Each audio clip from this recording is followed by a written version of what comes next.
پہاڑوں سے لکو دک صحراؤں تک، چٹیل میدانوں سے سرسبز و شاداب وادیوں تک، دور افتادہ دیہات سے گنجان آباد شہروں تک، قدرتی اور ناگہانی آفات سے داخلی خطرات تک، اندرونی خلفشار سے بیرونی جارحیت تک، ملکی سلامتی سے قومی سلامتی تک، دہشت گردی کے افریت کے ساتھ نمٹنے سے قومی امنگوں پر پورا اترنے تک۔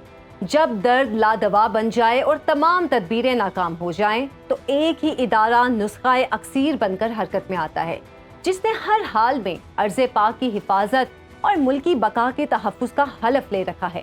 اسی ادارے کا ہر فرد ملک و قوم کی نگہبانی کے جذبے سے سرشار ہے، اس دھرتی کا بیٹا اور پاسبان ہے، ہمارا محافظ ہے۔ قوم کے انہی سپوتوں کو خراج تحسین پیش کرنے کے لیے عائشہ ذوالفقار پروگرام پاسبان اسلام کے ساتھ آپ کی خدمت میں حاضر ہے۔ ناظرین، افواج پاکستان قومی اور اسلامی کلچر کی امین ہے۔ ہمارے بہادر افسروں اور جوانوں کا موٹو جہاد فی سبیل اللہ اور سلوگن نعرہ تکبیر اللہ اکبر ہے۔ وطن کے یہ پاسبان جب بری، فضائی اور بحری فوج میں شامل ہوتے ہیں تو لسانی، قومیتی اور مذہبی تعصبات سے بالا تر ہو کر ایک ہی رنگ میں رنگ جاتے ہیں، اور وہ رنگ ہوتا ہے اسلام اور پاکستان۔ ایک سپاہی کا لباس زیب تن کرنے کے بعد یہ پاسبان صرف ایک سوچ اپناتے ہیں، اور یہی یک رنگی سوچ لیے اپنی جان تک وطن پر قربان کرنے سے نہیں کتراتے۔ افواج پاکستان میں تمام صوبائی اکائیوں سے تعلق رکھنے والے سپاہی ملک و قوم کے عظیم تر مفاد میں ہر طرح کے مصائب کا سامنا کرنے کے لیے پرعزم ہیں۔ وار آن ٹیرر کے دوران ہم نے دیکھا کہ کس طرح گمراہ اور فسادی لوگوں نے ففتھ کالم پروپیگنڈے کا پرچار کیا، لیکن پاسبان اسلام کا عزم ناقابل تسخیر رہا اور ان عناصر کو منہ کی کھانا پڑی۔ یہ اس وطن کے سپاہی ہیں جن کے بارے میں اقبال نے فرمایا تھا، میرے عرب کو آئی ٹھنڈی ہوا جہاں سے، میرا وطن وہی ہے، میرا وطن وہی ہے۔ ذرا تصور کریں کہ قیامت خیز زلزلہ ہو یا تباہ کن سیلاب یا دہشت گردانہ حملے ہوں، یہ پاسبان اسلام دنوں رات کی تمیز کیے بغیر عوام کے تحفظ کے لیے جان ہتھیلی پر لیے مصروف عمل رہتے ہیں۔ انہی کے رت جگہوں کے باعث ہم چین کی نیند سوتے ہیں۔ صرف یہی نہیں، ہمارے پاسبانوں کی جان کی قربانی کے سبب ہم سر اٹھا کر عزت سے جیتے ہیں۔ ہمارے جانباز صرف داخلی سلامتی کے لیے ہی نہیں بلکہ عالمی امن کے ہر محاذ پر اپنے لہو سے بہادری کی داستانیں رقم کر کے ملک و قوم کا سر فخر سے بلند کرتے رہے ہیں۔ ناظرین، 9/11 کے تناظر میں درپیش حالات کے دوران بیرونی سازشیں سر اٹھانے لگیں اور اندرونی شرپسند عناصر نے قومی سالمیت کو للکارا تو پاسبان اسلام کو ایک غیر روایتی جنگ کا سامنا تھا، لیکن افواج پاکستان نے بیرونی ایجنڈے پر کام کرنے والے مٹھی بھر عناصر کے خلاف آپریشن ضرب عزم، آپریشن رد الفساد اور دیگر مؤثر اقدامات کیے، اور نہ صرف سازشی عناصر کو کچلا بلکہ غیر ریاستی قوتوں کو واضح پیغام بھی دیا کہ پاکستانی فوج اور عوام مشکل کی ہر گھڑی میں ایک ہیں۔ ناظرین، اسی مناسبت سے اس پروگرام میں ہم بات کریں گے کہ پاک سرزمین کی سالمیت کو یقینی بنانے کے لیے ہماری افواج کا کتنا اہم کردار ہے۔ ہمارا یہ پروگرام کرنے کا مقصد اپنے قابل فخر سپوتوں کے کارنامے اور ان کی کہانیاں آپ تک پہنچانا مقصود ہے۔ فوج میں شمولیت سے لے کر ٹریننگ تک محاذ جنگ پر داد شجاعت دیتے ہوئے غازی یا شہید ہونے کے اعزاز سے سرفراز ہونے تک، داخلی سلامتی یقینی بنانے سے لے کر اقوام متحدہ کے تحت عالمی امن کے لیے خدمات سر انجام دینے تک اور ملک کی تعمیر میں اپنا حصہ ڈالنے کی کاوشوں تک، ان سب کا احوال آپ تک پہنچائیں گے۔ اس پروگرام میں آپ شہداء کے خاندانوں کے انٹرویوز بھی دیکھیں گے، غازیوں کی باتیں بھی سنیں گے، فوج کے ایکسرسائز اور ٹریننگ ایریاز بھی دیکھیں گے، افواج کی خصوصی تقریبات کی کوریج بھی ہوگی۔ اس پروگرام میں پینل ڈسکشن کی صورت میں فوج کے کردار، ان کو درپیش چیلنجز پر بھی بات ہوگی اور فوج کے خلاف پروپیگنڈے کا بھی بھرپور جواب دیا جائے گا۔ آج کے پروگرام میں ہم اپنے تجزیہ کاروں سے یہ بھی جانیں گے کہ کس طرح افواج پاکستان ڈیجیٹل میڈیا سمیت مختلف فورمز پر ملک دشمن طاقتوں کی ایما پر زہریلے پروپیگنڈے کو قوم کی مدد سے کاؤنٹر کرتی ہیں۔ ان سب موضوعات پر بات ہوگی کیونکہ ہمیں اپنے پاسبانوں پر ناز ہے۔ ویلکم بیک ناظرین، اپنے پروگرام کے اس حصے میں ہم بات کریں گے کہ ہم یہ پروگرام آپ کی خدمت میں کیوں پیش کر رہے ہیں، اور یہ کہ فوج کسی ملک کے لیے کیوں ضروری ہے، اور خاص طور پر پاکستان کے لیے ایک منظم اور بڑی فوج کی کیوں ضرورت ہے۔ ہمارے ساتھ موجود ہیں دفاعی تجزیہ کار ڈاکٹر ماریہ سلطان صاحبہ اور سید محمد علی صاحب۔ آپ دونوں کو پروگرام میں خوش آمدید کہتی ہوں۔ ڈاکٹر ماریہ، کسی دانا نے کہا ہے کہ اگر آپ کے ملک میں آپ کی اپنی فوج نہیں ہوگی تو کسی اور ملک کی فوج ہوگی. ہمارے ناظرین کی آسانی کے لیے آپ سمجھائیں کہ کسی بھی ملک کے لیے فوج کیوں ضروری ہوتی ہے؟ بہت شکریہ آپ کے سوال کا. دیکھیں، جب بھی آپ کسی بھی ریاست کی بات کرتے ہیں تو اس کے تین جو ہے ایک طرح سے آپ کہہ سکتے ہیں ستون ہوتے ہیں. ایک جو ہوتے ہیں وہ جو ریاست کی بنیاد رکھتے ہیں، یعنی کہ وہ ادارے، اور ایسے اداروں کے اندر آپ کے پاس بالخصوص جو ہے اس میں پاکستانی جیسے آرم فورسز افواج پاکستان یا کوئی بھی کسی بھی ملک کی افواج، دوسری طرف کسی بھی ملک کی جو قانون نافذ کرنے والے ادارے، اور اس کے ساتھ ہی جو ہے قانون کا اطلاق کرنے والے ادارے یعنی کہ جوڈیشری. یہ ایک طرح سے سمجھا جاتا ہے کہ وہ ستون ہوتے ہیں جس کے اوپر ایک طرح سے ایک ریاست کی بنیاد رکھی جاتی ہے، کیونکہ نہ صرف یہ اندرونی طور پہ امن و امان قائم رکھتے ہیں لیکن بیرونی طور کے اوپر بھی یہ بات واضح کرتے ہیں کہ جو لوگ بھی اس ملک کے اندر رہ رہے ہیں، جو اس ملک کا آئین پابند، جو بھی اس ملک کا آئین کے تحت ان کے پاس جو بھی سہولیات ہیں، ان کو کی تحفظ کے لیے بہت ضروری ہے کہ آپ کے پاس ایک ایسی طاقت، ایک ایسا ادارہ ہو جو منظم طریقے سے آپ کا دفاع کر سکے، اندرونی سرحدوں میں بھی اور بیرونی سرحدوں میں. دوسرا جو ستون ہوتا ہے ظاہر ہے اس کے اندر حکومت ہوتی ہے اور حکومت کے ساتھ اس کے ساتھ منسلک باقی ادارے. اور تیسرا جو ستون ہے جو شاید کسی بھی ملک کے لیے سب سے زیادہ اہمیت کا حامل ہوتا ہے وہ اس ملک کے جو ہے عوام ہوتے ہیں. تو جب تک ان تینوں جو ستون ہیں، ان تینوں ستونوں کے درمیان امن و امان قائم نہ ہو، یا ان تینوں ستونوں کے درمیان جو بنیادی معاہدہ ہے وہ موجود نہ ہو، تو وہاں افراتفری یا آپ کہہ سکتے ہیں کیوس کی جو ہے ایک بنیاد بنتی ہے. اب ایسی صورتحال میں پھر وہاں ممالک نہیں رہتے بلکہ وہاں مختلف گروہ ہوتے ہیں. وہ جو گروہ ہیں وہ اپنی حد بندی کرتے ہیں اور اپنے قانون نافذ کرتے ہیں. ایک طرح سے آپ کہتے ہیں کہ ریاست ختم ہو جاتی ہے اور وہاں مختلف جو ہے آپ کو گروہ اور مختلف قسم کے جو ایک طرح سے آپ کہہ سکتے ہیں انٹرسٹ جو ہیں وہ ڈومینیٹ کرتے ہیں. اس کی جو مثال ہے آپ نے ہمارے جتنے بھی زیادہ دور جانے کی ضرورت نہیں ہے، ہمارے جو قریبی ممالک ہیں ان کے اندر ہی آپ دیکھ سکتے ہیں کہ جہاں بھی زیادہ عرصے تک جو ہے خانہ جنگی رہتی ہے وہاں اس قسم کی کیفیت پیدا ہوتی ہے، چاہے وہ پاکستان کے بالکل پاس ہو، چاہے وہ یمن میں ہو، چاہے وہ مختلف علاقے ہیں جگر آپ دیکھتے ہیں. تو اس کے لیے بہت ضروری ہے کہ آپ کے پاس ایک منظم فوج ہو جو نہ صرف یہ اندرونی آپ کی سرحدوں کے اندر تحفظ آپ کو ادا کر سکے لیکن بیرونی طور پہ بھی یہ بات واضح کر سکے ان تمام لوگوں کو جو آپ کے ملک کے خلاف در اندازی کرنا چاہتے ہیں کہ آپ کے پاس ایک طاقت موجود ہے جو منہ تر نہ صرف جواب دے گی لیکن اس کا جو ہے جو لاہے عمل ہے وہ بھی آپ کے لیے وہ ایک کلیکٹیو فیصلہ کریں گے. جیسے کہ ابھی ہم نے ایران کے معاملے میں دیکھا، کہنے کو تو وہ دہشت گردی کے خلاف انہوں نے یہ بیانیہ بنایا، پھر انہوں نے کہا یہ مشرق وسطیٰ کا بیانیہ ہے، لیکن ظاہر ہے آخر میں جو پاکستان کے 2 بچے شہید ہوئے اور 3 بچیاں جو ہیں زخمی ہوئیں، وہ اس بات کی واضح مثال تھیں کہ اگر ہم اس کا رد عمل نہ دیتے اور ہم یہ بات واضح نہیں کرتے کہ پاکستان اپنے دفاع کے لیے ایک منظم جواب دے سکتا ہے اور عسکری طاقت کی بنیاد پہ جواب دے سکتا ہے، تو ظاہر ہے یہ ایک روش چل پڑتی ہے. اور ایسی روش جو ہے آپ نے پلوامہ میں بھی توڑی، یہ روش آپ نے ابھی ایران کے ساتھ بھی واضح کی اور یہ روش آپ نے افغانستان میں بھی واضح کی. تو یہ بہت ضروری ہے کہ ہم ایک ایسی جگہ پہ رہتے ہیں بالخصوص بطور پاکستان جس کی جتنی علاقائی سرحدیں ہیں وہ غیر محفوظ ہیں. دوسری طرف ہمارے پاس تینوں طرف جو ایک طرح سے آپ کہتے ہیں سوائے چین کے ہر ریاست جو ہے ریویژنسٹ ہے، یعنی کہ ہر ریاست چاہتی ہے کہ اس کی طاقت کا اثر و رسوخ جو ہے باہر ہو، وہ چاہتی ہے کہ اندرونی طور پہ وہ کسی چیز کی ذمہ داری نہ اٹھائے. اور یہی وجہ ہے کہ وہ تمام تر اپنی جو اندرونی کمزوریاں ہیں وہ بیرونی طاقت یا زور آزمائی کے ذریعے کرتی ہے. اب ایسی صورتحال میں اگر آپ جواب دیتے ہیں تو یہ جواب ظاہر ہے ہر شہری نہیں دے سکتا، کیونکہ دوسری طرف ایک عسکری قوت ہے. عسکری قوت کا جواب آپ کو ایک منظم عسکری طاقت ہی دیتی ہے. اور پاکستان 1947 سے یہ جنگ لڑ رہا ہے جہاں آپ کو ہمیشہ بیرونی خطرات کا سامنا رہا ہے، بیرونی عسکری قوت کا سامنا رہا ہے، نہ صرف علاقائی بلکہ بین الاقوامی بھی. اب ایسی صورتحال میں ظاہر ہے نہ صرف آپ کو فوج چاہیے لیکن اپنی سرحدوں کا تحفظ چاہیے اور سرحدوں کے ساتھ ساتھ آپ کو جدید طرز کی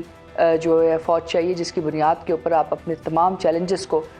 بخوبی ڈیل کر سکیں. اور اس میں ایک چھوٹی سی بات اور بھی کہوں گی کہ صرف یہ نہیں ہے کہ آپ نے ہر طرح جو ہے ایک عسکری طاقت کا ایک عسکری طریقے سے آپ جواب دیتے ہیں.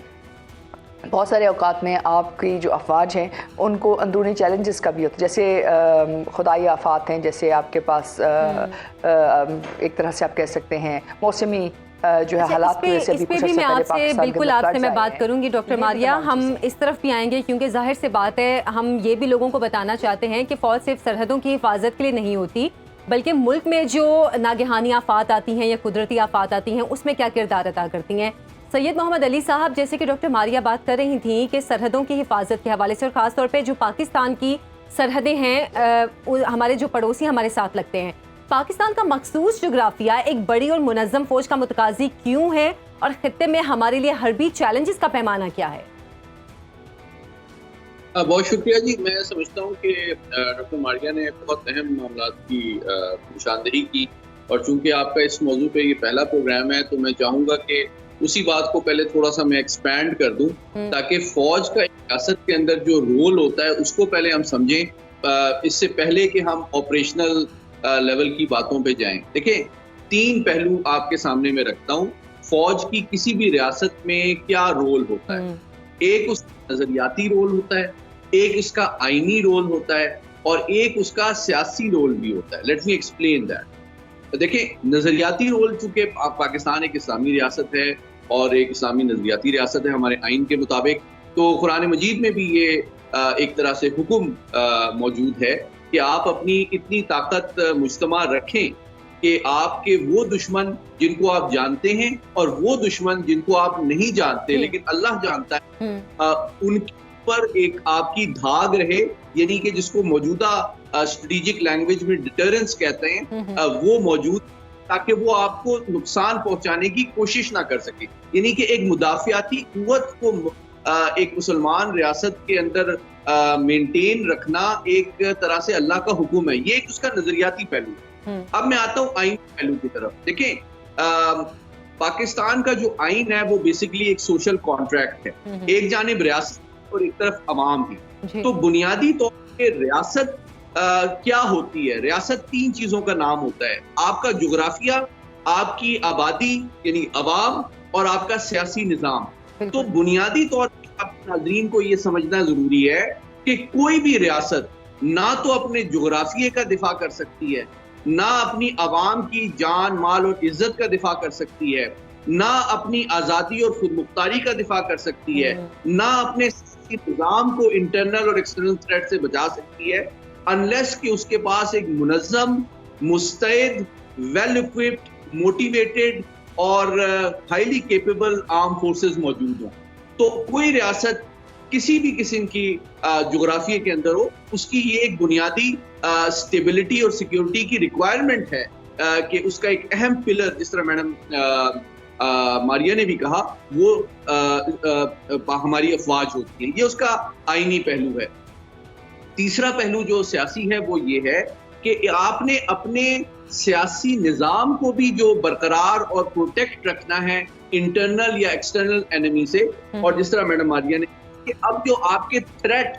کی نوعیت ہے وہ خلف کائنیٹک یا فزیکل تھریٹ نہیں ہے کہ دہشت گردی ہو رہی ہے بلوچستان میں، اے پی کے میں، یا بھارت کوئی سرجیکل اسٹرائک کی کوشش کر رہا ہے. یہ کائنیٹک تھریٹ ہے جو کہ امپورٹنٹ ہے، لیکن صرف یہ تھریٹ نہیں ہے، بلکہ آپ کے پاس نان کائنیٹک تھریٹ بھی ہے، جو کہ آج کے دور میں جس کو آپ ہائبرڈ وارفیئر کہتے ہیں، آپ کی نظریات کے خلاف، آپ کے کلچر کے خلاف، آپ کی شناخت کے خلاف، آپ کے ریاستی اداروں، فوج اور عوام کے درمیان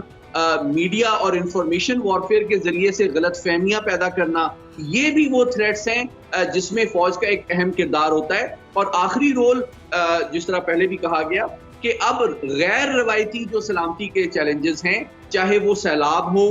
چاہے وہ زلزلہ ہو، چاہے کوئی اور قدرتی آفات ہو، تو اس میں بھی عوام کی داد رسی کرنا، ان کو ریسکیو کرنا، ان کو ٹائملی ریلیف پہنچانا، یہ بھی وہ تھریٹس ہیں جس میں ایک ریاست کا منظم، ویل اکوپڈ، ویل فائنانسڈ اور تیار رہنا، میں سمجھتا ہوں کسی بھی ریاست کی بیرونی اور اندرونی قدرتی اور مین میڈ جو خطرات ہیں ان سے نمٹنے کے لیے بنیادی ضرورت ہے. بالکل. اچھا ڈاکٹر ماریہ، ویسے تو کہتے ہیں کہ آپ کوئی اچھا عمل کریں تو اس کو چھپانا چاہیے، لیکن اگر ہم اداروں کے اچھے عمل کی بات کریں اور خاص طور پر پاک فوج کے مقام کی بات کریں، پاکستان بنتے ہی ہمارے ملک نے بہت سارے چیلنجز فیس کیے ہیں، اور اگر ہم فوج کے کردار کی بات کریں، ان کے کارناموں کی بات کریں اور درپیش چیلنجز کی اگر ہم بات کریں، تو یہ تمام باتوں کو کہ فوج اس کو کس طرح فیس کر رہی ہے، عوام کے سامنے ان چیزوں کو رکھنا کتنا ضروری ہے؟ دیکھیں کچھ حقائق ایسے ہیں جو بہت ضروری ہیں جو آپ نہ صرف لوگوں کے سامنے لے کے آئیں، لیکن اس کے ساتھ ساتھ یہ بات بھی ضروری ہے کہ اس بات کو واضح کیا جائے کہ ہر ملک کے چیلنجز مختلف ہوتے ہیں۔ پاکستان بالخصوص ایک ایسا ملک ہے جو جب سے جو ہے بطور ایک آزاد ریاست معرض وجود میں آیا ہے، تب سے ہمیں ایسے چیلنجز کا سامنا ہے جس کے اندر ہمارے دشمن نے ہمیشہ سے اس بات کو اپنا نصب العین سمجھا کہ وہ پاکستان کو ختم کرے، پاکستان کی جغرافیائی حدود کو ختم کرے اور پاکستان کے وجود کو ہر طرح کے اس کے اوپر حملے کرے۔ اب ایسی صورتحال میں اگر آپ کے پاس ایک طاقتور فوج موجود نہ ہوتی تو نہ تو آپ اپنے سرحدی دفاع کو منظم کر سکتے تھے اور نہ ہی جو اندرونی چیلنجز ہیں ان کا آپ ایک سامنا کر سکتے تھے۔ اس کے ساتھ ساتھ جب آپ دیکھتے ہیں کہ جو 5ویں طرز جنگ ہے اس کے اندر بھی جو بنیاد ہے وہ یہی ہے کہ آپ ریاستی اداروں کو جو ہے ایک کنٹروورشل کرتے ہیں یا ان کے اوپر ضرب لگانے کی کوشش کرتے ہیں، اور جو بھی ملک اپنے ریاستی اداروں کا دفاع نہیں کر سکتا وہ افسوس کی بات یہی ہے کہ وہ ملک جو ہے انتشار کا جو ہے ایک طرح سے کہہ سکتے ہیں مرکز بن جاتا ہے اور اس ریاست کی جگہ آپ کے پاس وہاں مختلف گروہ بندی ہو جاتی ہے۔ اب ایسی صورتحال میں جب آپ پاکستان کی اور افواج پاکستان کی بات کرتے ہیں تو 1947 سے لے کے 2024 تک ہم دیکھتے ہیں کہ آپ نے مختلف جنگیں جو ہیں ہندوستان سے لڑیں، یعنی کہ یہ وہ جنگیں نہیں ہیں جو صرف آپ کتابوں میں پڑھتے ہیں، یہ ایسی جنگیں ہیں جس کو آپ عسکری نوعیت کی جنگیں آپ کہتے ہیں، یعنی کہ بڑی طرز کی جنگ لڑی آپ نے 1947 میں، 1965 میں، 1971 میں۔ اس کے بعد پھر آپ نے طویل عرصے کے لیے مختلف قسم کی جو ہے آپ کہہ سکتے ہیں کرائسس کو ہینڈل کیا، چاہے وہ 1990 کی دہائی ہو، چاہے اس کے اندر آپ کے پاس 1999 کا کارگل کرائسس ہو، چاہے اس کے بعد 2001، 2002، 2004، 2006، 2010، 2012، 2014، پھر 2018، لیکن اس کے بعد 2019 کے اندر پلوامہ، 2019 پھر 2022، اور پھر ابھی بھی آپ کے پاس جو چیلنجز ہیں ان کا جو ہے ابھی تک خاتمہ نہیں ہو رہا۔ پھر جو اندرونی چیلنجز جس میں آپ نے دہشت گردی کے خلاف جو ہے تقریباً 20 سال جنگ لڑی، نہ صرف آپ نے بین الاقوامی سلامتی کے آپ ضامن بنے لیکن آپ نے اپنے لوگوں کو محفوظ کیا۔ آپ واحد ملک ہیں دنیا کے اندر جس نے کامیاب دہشت گردی کے خلاف جنگ لڑی اور 20 سالوں تک وہ جنگ لڑی۔ کوئی اور ملک اگر 20 سالوں تک یہ جنگ لڑتا تو آج آپ اس بات کا شاید فیصلہ ہی نہ کر سکتے کہ اس ملک کے کیا حالات ہوتے۔ دوسری بات یہ کہ یہ کوئی قربانیاں جو ہیں ایسی نہیں ہیں جو گم ہو گئیں، روز آپ کے بچے جو ہیں شہید ہو رہے ہیں، چاہے وہ علاقہ غیر میں جو پہلے علاقہ غیر تھا جو اس وقت آپ کا ایک صوبے کے ساتھ ہے، لیکن ابھی بھی آپ کے پاس چیلنجز ہیں اور وہ چیلنجز جو ہیں آپ ان کو ڈیل کر رہے ہیں۔ پھر آپ کے پاس روز دہشت گردی کے جو ہے آپ کا جو سامنا ہے جو آپ کے دشمن آپ کے خلاف کرتے رہتے ہیں، چاہے وہ بلوچستان کے اندر ہو، چاہے وہ KP کے اندر ہو، چاہے وہ آپ کے پاس پنجاب کے اندر، اس کا سامنا آپ کو روزانہ کی بنیاد کے اوپر ہو رہا ہے۔ اب یہ آپ کے لیے ممکن نہیں تھا کہ آپ کے پاس ایک طاقتور فوج نہ ہو اور یہ تمام قربانیاں آخر کر کوئی دے رہا ہے۔ پھر ایک بڑی بےہودہ سی بات کی جاتی ہے کہ جی ان کو تنخواہ مل رہی ہے تو اس وجہ سے آپ شہید ہو رہے ہیں۔ لیکن شہادت کی کوئی قیمت نہیں۔ شہادت کا مطلب یہ ہے کہ وہ نوجوان اپنی زندگی موت کی طرف جو ہے کی طرف چل رہے ہیں صرف اس لیے کہ آپ پرسکون سو سکے، صرف اس لیے کہ آپ کے ملک کا دفاع ہو سکے، صرف اس لیے کہ ایمان اتحاد تنظیم آپ کی افواج کا جو ہے نصب العین ہے۔ اب یہ وہ تمام چیزیں ہیں جو شاید کسی اور فوج نے اتنے متواتر انداز سے نہ دی ہوں، اور نہ صرف متواتر انداز سے دی ہوں، لیکن اس کے ساتھ ساتھ یہ صرف ایک چیلنج نہیں ہے، اس کے علاوہ جتنے بھی آپ کے سیکیورٹی چیلنجز کے ساتھ آپ کے اقتصادی مسائل ہیں اس کے اندر بھی آپ نے جو ہے ایک بڑا جو ہے ایک طرح سے آپ کہہ سکتے ہیں ہر اول دستے کا کردار ادا کیے۔ اس کے ساتھ ساتھ جیسے کہ آپ پہلے کہہ رہی تھیں کہ اگر آپ کے پاس کوئی بھی نیچرل ڈیزاسٹر آتا ہے، اس نیچرل ڈیزاسٹر کے لیے بھی آپ دیکھتے ہیں کہ ناگہانی آفت کے اندر کی بھی یا آفات کے اندر بھی آپ کی جو افواج ہیں انہوں نے وہ جو تمام آپ کے جو مشکل اوقات ہیں، چاہے وہ آپ کے فلڈس تھے، چاہے وہ آپ کے ارتھ کوئکس تھے، چاہے وہ آپ کے جو ہے ایک طرح سے آپ کہہ سکتے ہیں کہ مشکل وقت تھا جس کے اندر آپ کے پاس سیکیورٹی چیلنجز تھے، ان تمام صورتحال کے اندر چاہے آپ نے انٹرنلی ڈسپلیسڈ جو ہے موومنٹ کی، اپنے لوگوں کو ایک جگہ سے لے کے دوسری جگہ پہ لے کے گئے تاکہ آپ وہاں ایک جنگ کر سکیں جہاں آپ کے لوگ جو ہیں اس کے جو جنگ کے جو منفی مضمرات ہیں ان سے ان کو نقصان نہ پہنچے۔ یہ تمام چیلنجز شاید دنیا میں اور کسی اور ہمارے لوگوں کے ذہنوں میں بھی ڈاکٹر ماریہ اور اتنے کم اخراجات سے ہمارے لوگوں کے ذہنوں میں بھی سب سے پہلے جو آتا ہے وہ یہی آتا ہے کہ اگر ہم کسی ڈیزاسٹر میں پھنسے ہیں تو ہمیں کون اس سے نکالے گا؟ ظاہر سی بات ہے ہماری افواج آئیں گی. سید محمد علی صاحب جی وہ اعتماد ہے نا, اعتماد وہ اعتماد ہے. وہ اعتماد جو ہے ایک دن کا نہیں ہے, وہ اعتماد آپ کا سالوں کا ہے. وہ اعتماد آپ کا جو ہے مسلسل آپ کی وہ کوشش ہے جو آپ نے عوام کے تحفظ, ملک کے تحفظ کے لیے استعمال اور یہی اعتماد لوگوں کے دلوں میں ہر ایسی مشکل کے وقت آتا ہے کہ ہماری افواج آئیں گی, وہ ہمیں اس مشکل سے نکالیں گی. اچھا سید محمد علی صاحب, اگر ہم بات کریں فوج کو کوریج دینے کے حوالے سے, اگر باقی ملکوں سے بھی کمپیریزن کریں, کیا ہماری فوج کو اس طرح کی کوریج دی جاتی ہے؟ ہمارا میڈیا فوج کو اس طرح کی کوریج دیتا ہے جیسا کہ اس کا حق ہے؟ اور ہم 5th جنریشن وارفیئر کی بات بھی کر رہے ہیں, تو سیاسی گروپوں کی جانب سے جو الزامات لگائے جاتے ہیں فوج پر,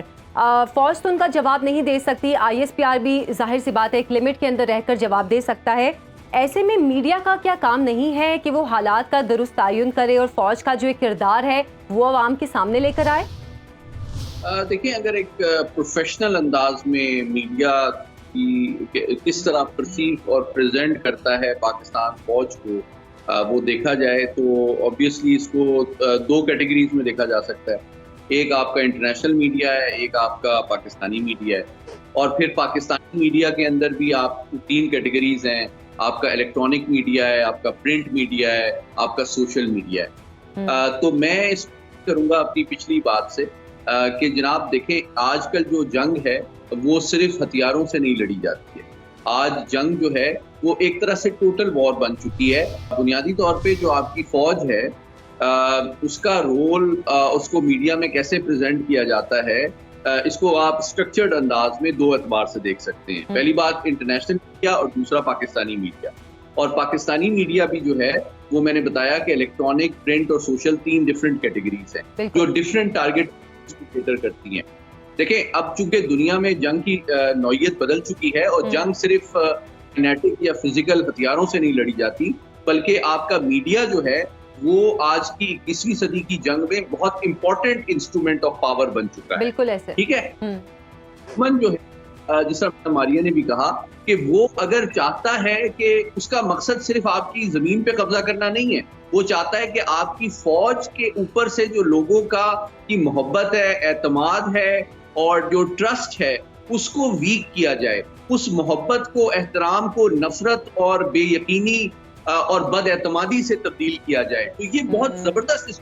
پروجیکٹ ہے آپ کا دشمن کا. تو اس کے لیے وہ یقینی طور پہ الیکٹرانک, سوشل اور پرنٹ میڈیا کو استعمال کرتا ہے. تو آپ یہ سمجھنا ہے کہ یہ انفارمیشن وارفیئر بڑی تھینکلیس جاب ہے, لیکن یہ 24 گھنٹے کی جنگ ہے جو دنیا میں جاری ہے. اس کی ایک چھوٹی سی مثال صرف دے دیتا ہوں. دیکھیں, 15 سال بھارت نے جو ڈس انفو لیب کا پروجیکٹ چلایا, اس میں 100 سے زیادہ ممالک میں 700 سے زیادہ فیک ایسے پلیٹ فارمز بنائے گئے, ویب سائٹس بنائی گئی, جس کا بنیادی مقصد پاکستان اور پاکستان کی ریاستی اداروں کو دنیا کے سامنے بدنام کرنا تھا. یہ ایک فل ٹائم پروجیکٹ ہے, یہ کوئی اوکیجنل سٹوری یا فیک نیوز نہیں ہے. یہ ایک فل آپ کو دشمن کی کوشش ہے کہ آپ کو پوری دنیا میں نفسیاتی طور پہ, انفارمیشن کی ڈومین میں, آپ کو اکنامکلی اور آپ کو